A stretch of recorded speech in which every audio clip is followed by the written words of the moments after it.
हाँ जी दोस्तों, क्या हाल चाल है। आई होप आप सब एकदम बढ़िया हैं और आपकी तैयारियां भी बहुत अच्छे से चल रही है। एग्जाम पास आ गए। मुझे लगता है कि आपने अच्छे से अपनी तैयारियां कर ली होंगी। आज के इस क्लास में मैं आप सबके लिए एक बहुत इंपॉर्टेंट टॉपिक लेके आया हूं। आज हम डिस्कस करने वाले हैं जीएसटी की अमेंडमेंट्स जो आपके जनवरी 26 एग्जाम के लिए एप्लीकेबल रहने वाली है। ये अमेंडमेंट बहुत इंपॉर्टेंट है बिकॉज मुझे लगता है कि 5 से 7 नंबर का काम आने के बहुत हाई चांसेस है।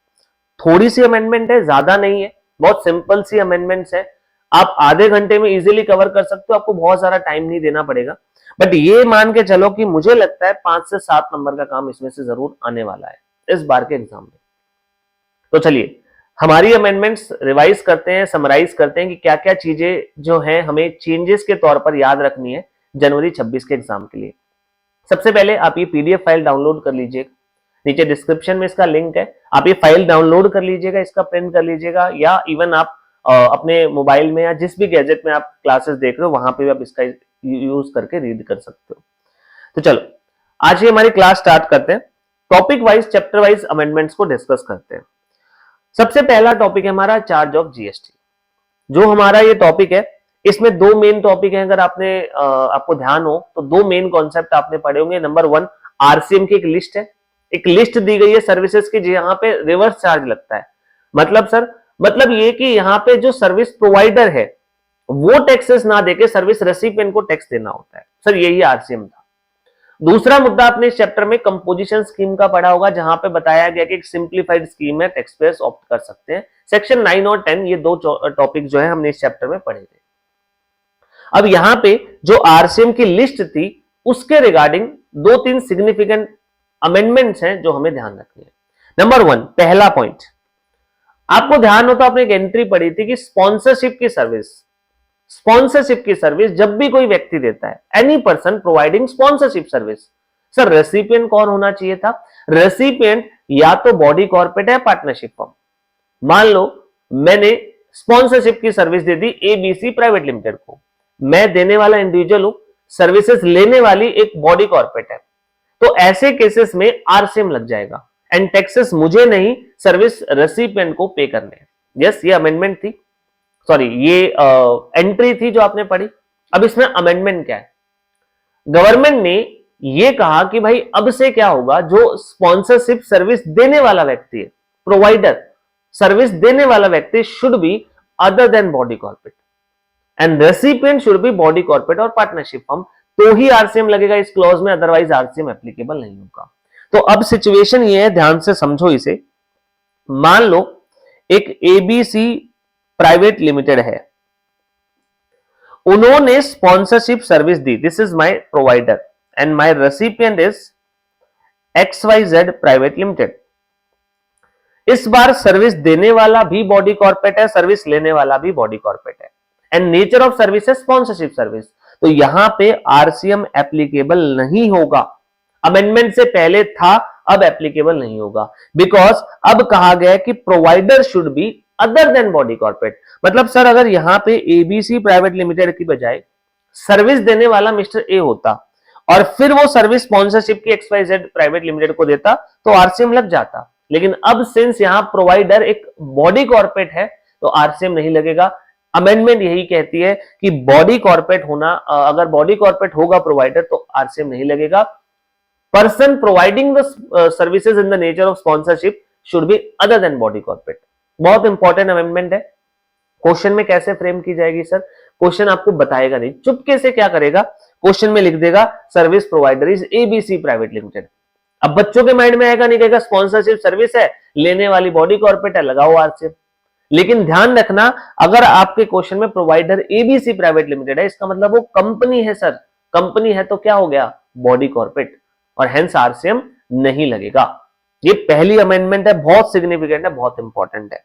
तो ये है आपकी पहली amendment, sponsorship service by any person other than body corporate. ये जो रेड मार्क है ये नया एडिशन हुआ है। आप पूरी इसमें अमेंडमेंट की फाइल में मैंने ये जो रेड मार्क से लिखा है ये आपकी नई एडिशन है, तो आप कॉन्ट्रास्ट आउट भी कर सकते हो कि क्या डिफर किया गया है पहले से। सर्विस लेने वाला कौन है सर? बॉडी कॉर्पोरेट और पार्टनरशिप फर्म है, सेम एज प्रीवियस। ठीक है, तो ये पहली अमेंडमेंट है, बहुत इंपॉर्टेंट है। दूसरी अमेंडमेंट, इसी लिस्ट में एक और सर्विस में कुछ अमेंडमेंट की गई। सर कौन सी सर्विस है? आपने ध्यान हो तो एक रेंटिंग की सर्विस पड़ी होगी, रेंटिंग ऑफ इमूवेबल प्रॉपर्टी। अब इसमें भी आपने दो टाइप की सर्विसेज पढ़ी होंगी जब हम आरसीएम की लिस्ट पढ़ते हैं। एक रेंटिंग हुई है रेसिडेंशियल ड्वेलिंग की, रेसिडेंशियल ड्वेलिंग रहने का घर, और दूसरा अदर देन रेसिडेंशियल ड्वेलिंग। तो सर यहां पे क्या चीजें रेंट पे दी गई है? यहां पे दी गई है रेंट पे, दुकान रेंट पे दी है, हॉल किराए पे दिया है, खाली प्लॉट किराए पे दिया है। ये एंट्री आपने पढ़ी। दोनों में फर्क क्या था, मैं साथ साथ में आपको थोड़ा सा रिवीजन भी करवा रहा हूं ताकि आप अमेंडमेंट भी समझ सको और रिलेटेड प्रोविजन भी। अब रेसिडेंशियल ड्वेलिंग में क्या था कि सर्विस प्रोवाइडर कोई भी व्यक्ति हो सकता है। रेसिडेंशियल ड्वेलिंग किराए पे देने वाला कोई भी व्यक्ति हो सकता है। एंड जो रेसिपिएंट है, recipient should be registered person. Service देने वाला कोई भी व्यक्ति हो, जीएसटी में रजिस्टर्ड हो या अनरजिस्टर्ड फर्क नहीं पड़ता, but recipient should be registered person. ये प्रोविजन एज इट इज है, इसमें कोई चेंज नहीं है। लेकिन हम बात कर रहे हैं अदर देन रेसिडेंशियल ड्वेलिंग की। मतलब सर आपने सिंपल भाषा में कहूं दुकान किराए पे ली, मैं बिजनेसमैन हूं सर, मेरी खुद की कोई दुकान नहीं है, मैंने किसी से दुकान किराए पे ली है, तो ऐसे केसेस में क्या होगा? अब पता है इंडिया में मोस्ट ऑफ द टाइम जो रजिस्टर्ड पर्सन जिन्होंने दुकानें किराए पे ले रखी अपना बिजनेस करने के लिए, उन्होंने अनरजिस्टर्ड लोगों से दुकानें किराए पे ले रखी है। तो सपोज 10,000 का रेंट है, तो आप रेंट जिसको पे करो दैट पर्सन इज अनरजिस्टर्ड। तो गवर्नमेंट ने सोचा यहां पे बहुत सारा जीएसटी हमारा वेस्ट हो रहा है, तो सरकार ने एक प्रोविजन बनाया कि इस टाइप की दुकानें जब आप किराए पे लोगे, प्रोवाइडर इज अनरजिस्टर्ड, अगर आपको सर्विस देने वाला अनरजिस्टर्ड है और सर्विस का रेसिपिएंट रजिस्टर्ड है, तो ऐसे केसेस में आरसीएम लगेगा और रजिस्टर्ड पर्सन को आरसीएम में 18% जीएसटी पे करना पड़ेगा। तो सर 10,000 का रेंट है, 1800 जीएसटी भी पे करना पड़ेगा। लेकिन सर प्रॉब्लम नहीं है, रजिस्टर्ड पर्सन उसका आईटीसी क्लेम कर लेगा। इवेंचुअली 10,000 प्लस 11,800 रुपए गए, बट सर 1800 का जीएसटी आईटीसी हम क्लेम कर लेंगे, नेट में हमारा रेंट एक्सपेंस 10,000 था। Okay, valid point. बट आप जरा सोचिए, व्हाट अबाउट कंपोजिशन डीलर? एक कंपोजिशन डीलर छोटा सा व्यापारी है, उसने दुकान किराए पे ली, एंड जिससे किराए पे ली दैट पर्सन इज अनरजिस्टर्ड। उसने 10,000 का जब रेंट दिया प्लस 18% 1800 रुपए आरसीएम भी भरना पड़ गया। अब कंपोजिशन डीलर आईटीसी नहीं ले सकता, टेक्निकली वो 18% एक्स्ट्रा खर्चा बियर करने लग गया, उसका रेंट 10 नहीं लगभग 12,000 पड़ने लग गया। क्या उसके लिए बहुत बड़ा नुकसान हो गया? Yes sir. अगर आप किसी भी व्यक्ति को की तरह मंथली रेंट 20% बढ़ जाएगा तो वो एक बहुत बड़ा एक्सपेंस होगा, और खास तौर के छोटे बिजनेसमैन के लिए जो कंपोजिशन डीलर है। तो सरकार ने कहा ठीक है, इस कैटेगरी से हम कंपोजिशन को बाहर रख रहे हैं। इसका मतलब अगर आपने किराए पे लिए कोई दुकान, आपने कोई हॉल किराए पे लिया है, कोई भी आपने खाली प्लॉट किराए पे लिया है, सर्विस देने वाला अनरजिस्टर्ड है और लेने वाला कंपोजिशन डीलर है, तो आरसीएम नहीं लगेगा। तो इस एंट्री में ऐड किया गया recipient should be registered person other than person paying taxes under composition scheme. तो अगर कंपोजिशन डीलर दुकान किराए पे लेगा तो उसे आरसीएम में कोई भी जीएसटी पे करने की जरूरत नहीं है। बहुत बड़ा रिलैक्सेशन पॉइंट है कंपोजिशन डीलर के लिए, तो आप इसको रीड कर सकते हो। ये सेकंड बड़ी इंपॉर्टेंट अमेंडमेंट है। दोनों अमेंडमेंट इस चैप्टर की बहुत सिग्निफिकेंट है, बहुत इंपॉर्टेंट है। चलो अब बात करते हैं नेक्स्ट अमेंडमेंट की। ये ज्यादा बड़ी नहीं है। आपने आरसीएम की लिस्ट में पढ़ा है कि जब सरकार सर्विस देती है तो सरकार कहती है भाई तुम जानो टैक्स, तुम भरो टैक्स, हमें नहीं हेडेक लेनी। तो सरकार में चाहे आपकी सेंट्रल गवर्नमेंट हो, स्टेट गवर्नमेंट हो, लोकल अथॉरिटी हो, जब ये बिजनेसमैन को सर्विस देगी तो सारा प्रभार, सारा बोझ बिजनेसमैन पे डाल दिया कि तुम भरो भाई टैक्स। अब एक मुद्दा आया सर, एक अथॉरिटी है दिल्ली डेवलपमेंट अथॉरिटी, डीडीए, वो भी बहुत सारी सर्विसेज बिजनेसमैन को देती है।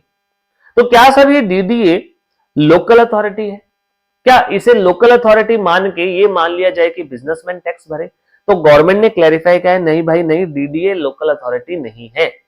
इसका मतलब डीडीए जब किसी को सर्विस देगा तो ये नहीं माना जाएगा कि गवर्नमेंट सर्विस दे रही है, और अगर देने वाले जो सर्विस देने वाला है that is not a government, तो सर आरसीएम का मुद्दा नहीं आएगा, मतलब फिर एफसीएम ही लगेगा।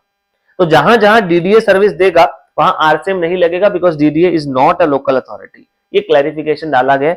मुझे नहीं लगता ज्यादा इंपॉर्टेंट है, बट रीडिंग जरूर ले लेना, यू नेवर नो ऐसे ही कौन सा बाउंसर मारने को तैयार बैठा है, तो इसकी रीडिंग ले लेना। ये हमारा पहला टॉपिक था, चार्ज ऑफ जीएसटी, जिसमें से 3 इंपॉर्टेंट अमेंडमेंट्स हमने डिस्कस की। चलिए सर नेक्स्ट टॉपिक पे आते हैं। नेक्स्ट टॉपिक है place of supply. Place of supply का चैप्टर हमने डिस्कस किया, जहां पे हम ये डिटरमाइन करते हैं कि सप्लाई कहां पे मानी जाएगी। सर वो क्यों करते हैं? बेसिकली टू डिटरमाइन वेदर ये सप्लाई इंटर स्टेट हुई है या इंट्रा स्टेट। दो फैक्टर देखने होते हैं, one is location of supplier and other one is place of supply. इन दोनों के कॉम्बिनेशन से ही तो पता चला था कि वेदर सप्लाई इंटर स्टेट है या इंट्रा। अगर दोनों चीजें, कौन सी दोनों चीजें sir? Place of supply and location of supplier, service देने वाला और सर्विस दी कहां गई है, या गुड्स के केस में supplier of goods and location of supply, place of supply, इन दोनों चीजों से ही डिटरमाइन होता है। अगर ये दोनों चीजें सेम स्टेट में है, supplier and place of supply are in the same state, तो इंट्रा स्टेट, एंड अगर दोनों अलग अलग स्टेट यूटी में है तो इंटर स्टेट। अब यहां पे एक इंपॉर्टेंट क्लैरिफिकेशन जो है वो एड ऑन किया गया है regarding to online service. Sir कौन सी ऑनलाइन सर्विस? आप सबने जरूर जो है वो अमेजन प्राइम या फिर जियो हॉटस्टार या फिर नेटफ्लिक्स का सब्सक्रिप्शन करवाया होगा। मे बी आपने ऑनलाइन कभी कोई पर्टिकुलर न्यूज़पेपर है, जैसे फॉर एग्जांपल इकोनॉमिक टाइम्स है, उसका सब्सक्रिप्शन लिया होगा। ऐसे बहुत सारे एप्स का सब्सक्रिप्शन हम लेते हैं, इसके बदले में पैसा देते हैं। अब उस केस में आपको डिजिटली सर्विसेज दी जा रही है। तो क्वेश्चन आया सर हम डिजिटली सर्विसेज रिसीव कर रहे हैं और पैसा पे कर रहे हैं, तो where should be the place of supply? इसका प्लेस ऑफ सप्लाई कहां माना जाए? तो गवर्नमेंट ने इसे क्लैरिफाई किया है। इसे क्लैरिफाई करने के लिए एक बात बोली गई है कि जब भी आप ऑनलाइन सर्विसेज लोगे तो बीइंग अ सर्विस प्रोवाइडर की एक रिस्पॉन्सिबिलिटी होगी कि वो आपको जो इनवॉइस बना के देगा उसमें स्टेट जरूर स्पेसिफाई करेगा।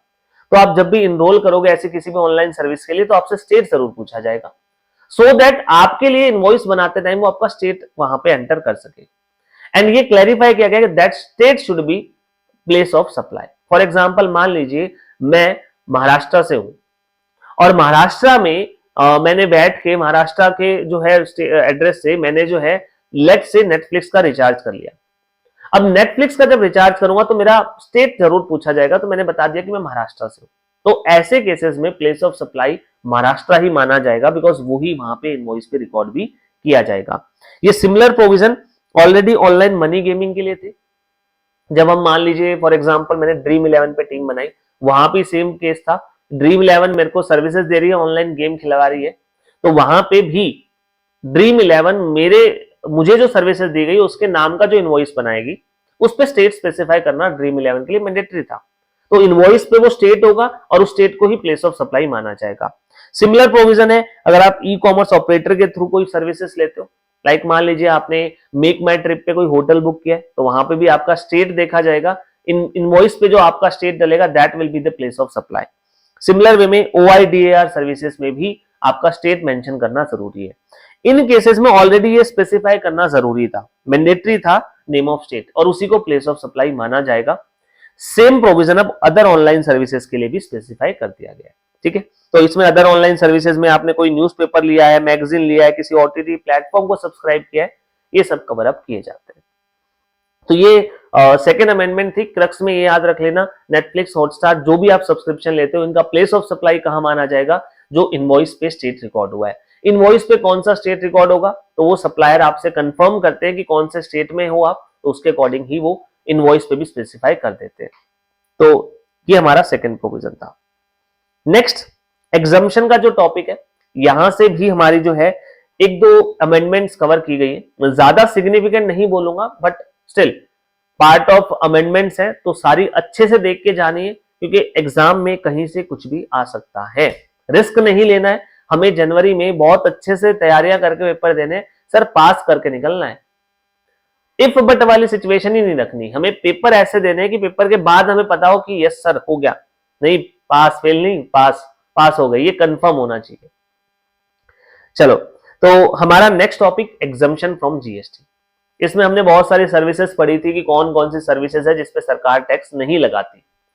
तो उसमें एक सर्विसेज होती है इलेक्ट्रिसिटी से रिलेटेड, कुछ सर्विसेज है जिनको एग्जम्प्ट किया गया है। लाइक मान लीजिए आपके घरों में मीटर लगा है बिजली का बिल, तो आता है जब मीटर लगा है तो बिजली का बिल जब आता है तो आपने देखा होगा इवन आप कुछ इलेक्ट्रिसिटी कंज्यूम करो या ना करो मिनिमम चार्जेस आते हैं, और आप अगर बिल को उठा के देखोगे तो उसमें मीटर रेंट के नाम से वो मिलेगा आपको।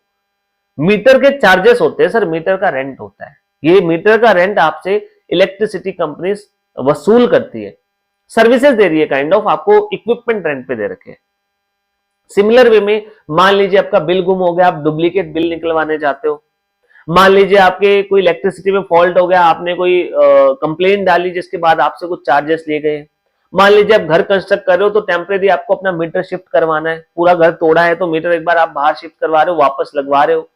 तो ऐसी छोटी मोटी सर्विसेज जब आप इलेक्ट्रिसिटी डिपार्टमेंट से, इलेक्ट्रिसिटी कंपनी से लेते हो तो ये सर्विसेज एग्जम्प्ट है, ऑलरेडी एग्जम्प्ट थी।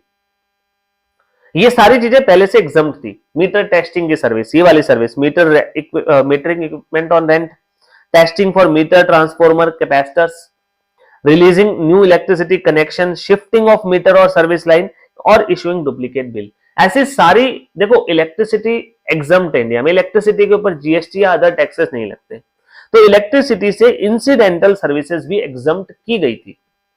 बट प्रॉब्लम क्या हुई, लैंग्वेज में एक दिक्कत आ गई सर।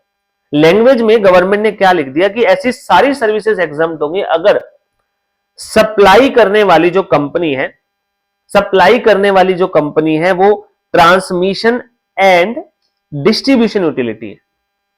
मतलब सर वो कंपनी दोनों काम करने वाली कंपनीज है, मतलब वो ट्रांसमिशन का काम भी करती है और डिस्ट्रीब्यूशन का काम भी करती है, तो ही ये चीजें एग्जम्प्ट हो पाएंगी। अगर दोनों में से एक काम करने वाली है, कोई ट्रांसमिशन करती है और फिर ये सर्विस देती है, या कोई ओनली डिस्ट्रीब्यूशन कर रहा है और फिर ये सर्विस देता है, तो एग्जम्पशन नहीं थी। बिकॉज गौर से देखिए यहां एंड लिखा था। सर दोनों में फर्क क्या है, एक ट्रांसमिशन है, एक डिस्ट्रीब्यूशन है। देखिए इलेक्ट्रिसिटी से रिगार्डिंग हमेशा 3 वर्ड फोकस में रहते हैं।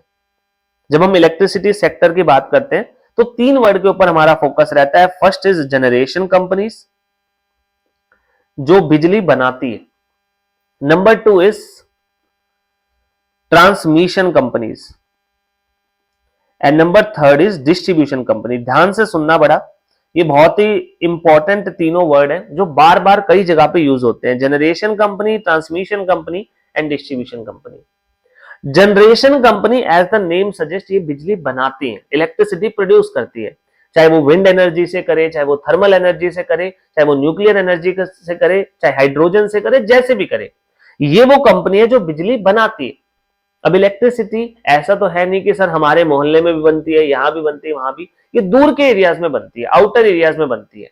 तो सर वहां से आपके शहरों तक लाने के लिए बड़े बड़े वायर्स लगाए जाते हैं, बड़े बड़े एंटीनास लगाए जाते हैं। जैसे आपने देखा होगा कभी ट्रेन में ट्रेवल करते टाइम कि फील्ड में बहुत बड़े बड़े टावर लगे होते हैं। ऐसे टावर यूजुअली आपको गांव में, शहरों में देखने को नहीं मिलेंगे, या आउटर साइड में लगे होते हैं।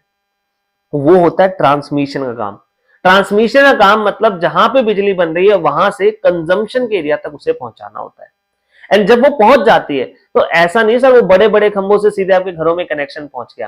वो बहुत बड़े वायर होते हैं, हैवी इलेक्ट्रिसिटी को कैरी करने के लिए होते हैं। इतना बड़ा लोड आपके घरों में नहीं पहुंचाया जा सकता। तो आपके घरों तक लाने से पहले वो ट्रांसफॉर्मर्स तक आती है और वहां से छोटे छोटे कनेक्शन सभी घरों में पहुंचाए जाते हैं। That is distribution. तो 3 अलग अलग काम है। जनरेशन बिजली बनाना, ट्रांसमिशन बनी हुई बिजली को कंजम्पशन एरिया तक पहुंचाना, एंड डिस्ट्रीब्यूशन घरों तक कनेक्शन देना। यूजुअली ये तीनों काम करने के लिए अलग अलग कंपनीज होती है। कुछ कंपनी ओनली जनरेशन करती है, कुछ ट्रांसमिशन एंड कुछ डिस्ट्रीब्यूशन। कुछ कंपनी जनरेशन करती है और कुछ कंपनी ट्रांसमिशन प्लस डिस्ट्रीब्यूशन कर देती है उसका। तो ये ऐसे कॉम्बिनेशन में भी काम होते हैं। अब प्रॉब्लम क्या थी, यहां जो वर्डिंग यूज थी इसमें कहा गया था एंड, इसका मतलब जो कंपनी दोनों काम करेगी वही ट्रांसमीटर होना चाहिए, वही डिस्ट्रीब्यूटर होना चाहिए, तो ही एग्जम्पशन मिल पाती। तो गवर्नमेंट ने मॉडिफिकेशन किया और एंड को डिलीट करके और कर दिया। अब इससे क्या फर्क पड़ेगा, अगर कोई कंपनी ओनली ट्रांसमिशन का काम करती है और ये सर्विसेज देती है, या कोई कंपनी ओनली डिस्ट्रीब्यूशन कर रही है और ये सर्विस देती है, तो भी एग्जम्पशन होगी। मतलब अब आपको दोनों काम करने के बाद एग्जम्पशन नहीं मिलेगी, दोनों में से कोई एक भी अगर आप करते हो और ऐसी इंसिडेंटल सर्विसेज देते हो तो आपको एग्जम्पशन मिल जाएगी। तो आई होप आपको ये पॉइंट समझ में आया होगा। इसमें एंड और का थोड़ा सा मॉडिफिकेशन किया गया है। नेक्स्ट ज्यादा इंपॉर्टेंट नहीं है, इसमें जो हमारी नेशनल स्किल डेवलपमेंट अथॉरिटी है उसके लिए उसकी जो सर्विसेज है उसे लोगों तक पहुंचाने के लिए ट्रेनिंग पार्टनर बनते हैं लोग। बेसिकली गवर्नमेंट ने पूरे इंडिया में जो है देखा कि भाई जो यंग जनरेशन है वो बहुत ज्यादा है, तो लोगों में कोई स्किल होनी चाहिए जिससे वो कोई ना कोई काम करके अपना जीवन जो है व्यतीत कर सके, भाई अर्निंग कर सके बेसिक। तो गवर्नमेंट ने उसके लिए एक अथॉरिटी बना रखी है, नेशनल स्किल डेवलपमेंट कॉर्पोरेशन। वो क्या करती है, वो इवेल्युएट करती है कि कौन कौन से बेसिक कोर्सेज हैं, बेसिक स्किल्स हैं जो हम लोगों में पहुंचा सकते हैं जिससे वो अपना रोजगार चला सके। तब उन्होंने पूरा एक स्ट्रक्चर बना रखा है, एक स्कीम बना रखी है जिसमें अलग अलग लोग अपॉइंट किए गए हैं जो अल्टीमेटली लोगों तक सर्विसेज पहुंचाएंगे। तो इस पूरे स्ट्रक्चर में एक नया पर्सन ऐड किया गया, that is training partner. Training partner कौन होगा सर? बेसिकली लेट्स से मैं हूं, मैंने जो नेशनल स्किल डेवलपमेंट कॉर्पोरेशन है उससे लाइसेंस ले लिया कि मैं आपके बिहाफ पर लोगों को ट्रेन करूंगा, तो I am a training partner, सिखाने वाला हूं। तो मैं जो सर्विसेज दे रहा हूं वो सर्विसेज एग्जम्प्ट मानी जाएंगी, बिकॉज मैं नेशनल स्किल डेवलपमेंट कॉर्पोरेशन के अंडर रह के ही काम करूंगा। ठीक है, तो ये ट्रेनिंग पार्टनर को ऐड किया गया, ये अप्रूव्ड कोर्सेज करवाएगा। अगर जो नेशनल स्किल डेवलपमेंट कॉर्पोरेशन ने अप्रूव कर रखे तो वो सर्विस एग्जम्प्ट है। पहले से कुछ लोगों की सर्विस एग्जम्प्ट थी, इसमें ट्रेनिंग पार्टनर को और ऐड कर दिया गया है। ज्यादा इंपॉर्टेंट नहीं है अमेंडमेंट, तो एक बार इसको मोटा मोटी रीड कर लेना। इसके अलावा एक छोटी सी नई अमेंडमेंट ऐड की गई है, वो क्या है सर? पहले एक बार एंट्री को पढ़ते हैं फिर समझते हैं क्या लिखा गया। Services of insurance, nature of service क्या है sir? Service of insurance provided by motor vehicle accident fund against contribution made by insurers out of premium collected for third party insurance of motor vehicle. इस amendment को समझने के लिए पहले आप ये समझिए कि जब आप इंश्योरेंस करवाते हो, चाहे आप 2 व्हीलर का करवा रहे हो, 3 व्हीलर का, 4 व्हीलर का, तो 2 टाइप के इंश्योरेंस हम करवाते हैं। First is first party and number second is third party. Sir इसमें क्या फर्क होता है? फर्स्ट पार्टी हमारे जो डैमेजेस है उसको कवर अप करने के लिए होता है। लेट्स से मेरी गाड़ी का अगर फर्स्ट पार्टी इंश्योरेंस है, कल को कहीं भी कुछ उसमें डैमेज होता है तो मैं इंश्योरेंस कंपनी से वो ठीक करवा सकता हूं या उसके नाम का मैं कंपनसेशन ले सकता हूं। And sir what is third party insurance? Basically मेरी गाड़ी की वजह से किसी और का नुकसान हो गया तो वो मेरे ऊपर क्लेम करेगा, केस करेगा कि भाई तुम इस नुकसान की भरपाई करो। अगर मेरे पास थर्ड पार्टी इंश्योरेंस है तो वो मुझे नहीं पे करना पड़ेगा, वो इंश्योरेंस कंपनी पे कर देगी। तो फर्स्ट पार्टी मेरे नुकसान को कवर अप करने के लिए होता है एंड थर्ड पार्टी दूसरे लोगों के जो नुकसान होंगे मेरी वजह से उनको कवर अप करेगा। अब होता क्या है, आप इंश्योरेंस करवाते हो तो आप दोनों के अलग अलग प्रीमियम पे करते हो। अब गवर्नमेंट ने क्या रूल बना रखा है, जब आप थर्ड पार्टी इंश्योरेंस प्रीमियम पे करोगे, लेट्स से मैंने ICICI life insurance, ICICI Lombard insurance, जो भी जनरल इंश्योरेंस कंपनी है उनसे मैंने ये इंश्योरेंस लिया, तो मैंने उनको फर्स्ट इंश्योरेंस का जो है वो भी पेमेंट की है और थर्ड पार्टी इंश्योरेंस के लिए भी पेमेंट की। अब as per the rule ICICI insurance को क्या करना पड़ेगा, जो उन्हें थर्ड पार्टी का इंश्योरेंस का पैसा मिला, मान लो मैंने प्रीमियम के नाम पर 5,000 इसके दिए और 4,000 इसके, टोटल 9,000 दिए, 5,000 for first party and 4,000 for third party. तो इस इंश्योरेंस कंपनी को क्या करना पड़ेगा, इस 4,000 में से जो थर्ड पार्टी के पर्पज से इन्हें मिला है, इस 4,000 में से कुछ पैसा मोटर व्हीकल इंश्योरेंस फंड में डालना पड़ेगा।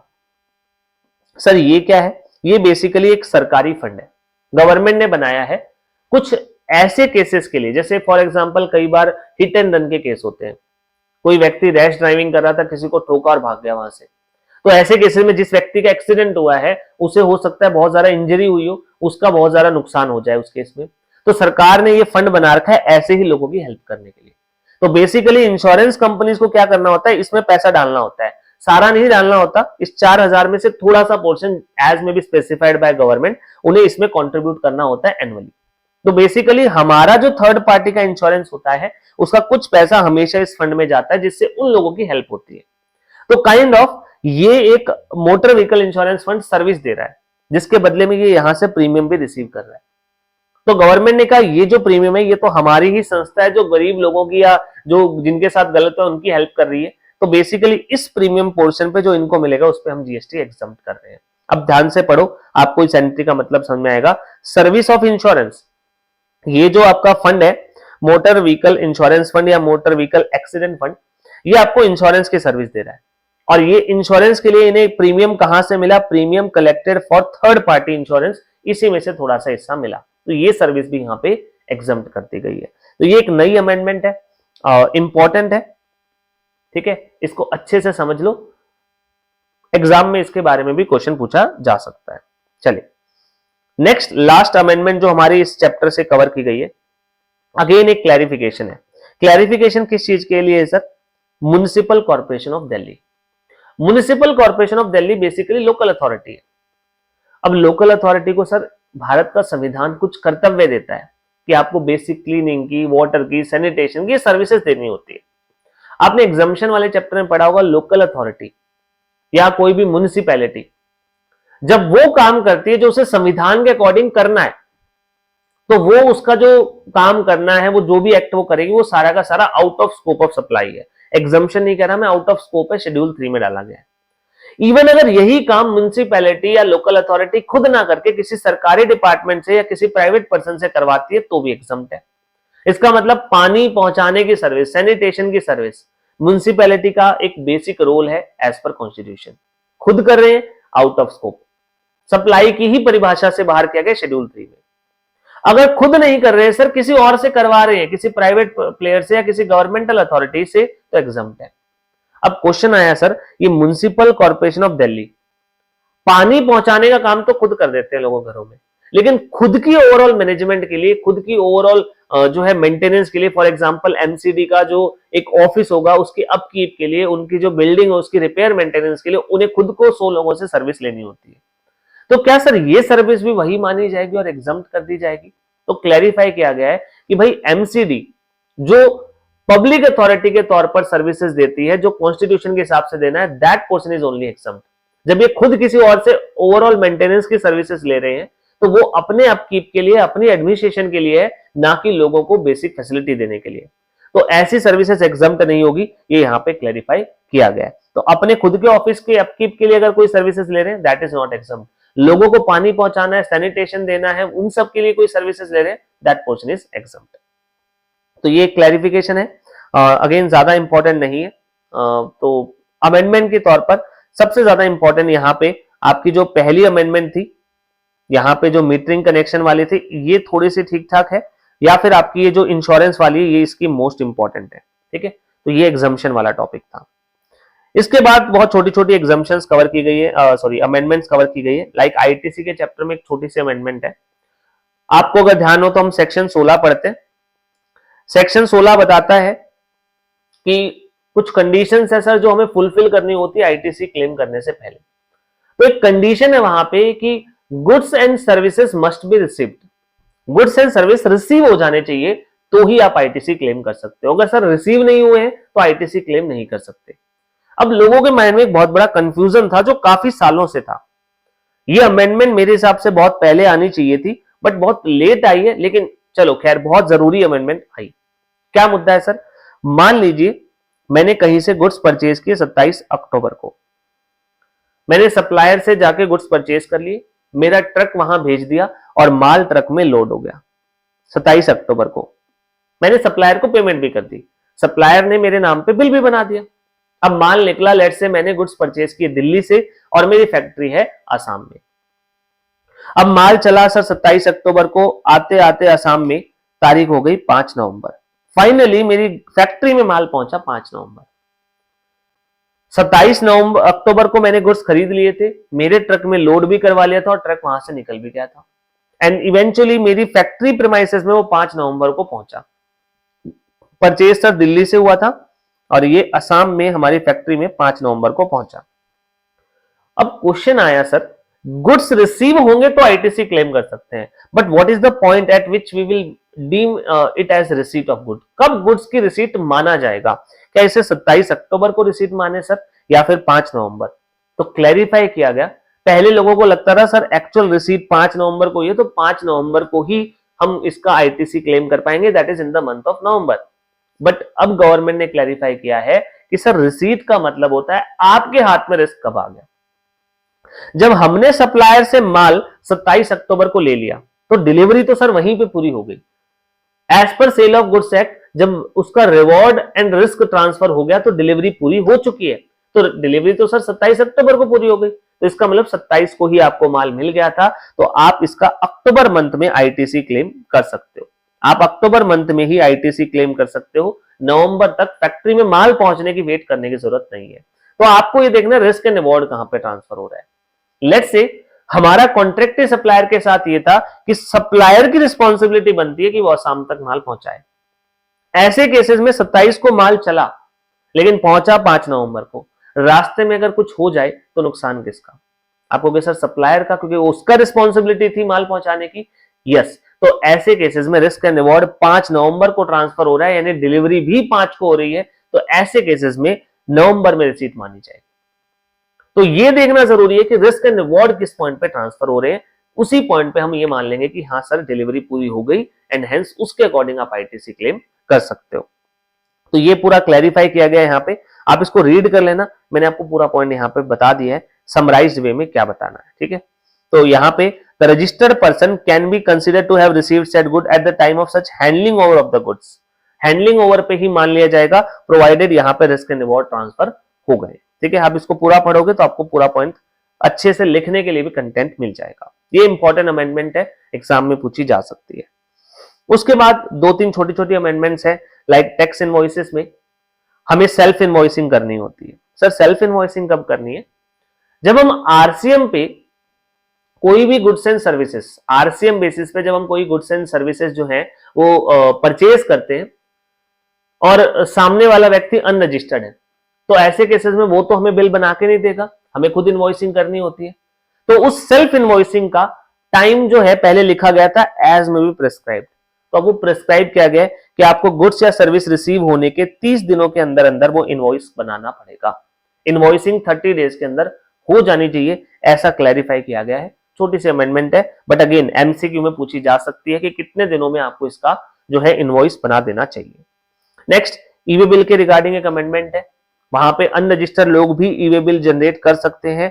एग्जैक्टली वो फैसिलिटी जो है वो स्टार्ट कर दी गई है कि अब एक अनरजिस्टर्ड पर्सन भी ईवे बिल बनाना चाहे तो वो बना सकता है। तो 2 कैटेगरी है लोगों की, नंबर 1 हैंडीक्राफ्ट गुड्स बेचने वाले, जो नोटिफाइड हैंडीक्राफ्ट गुड्स बेचने वाले हैं।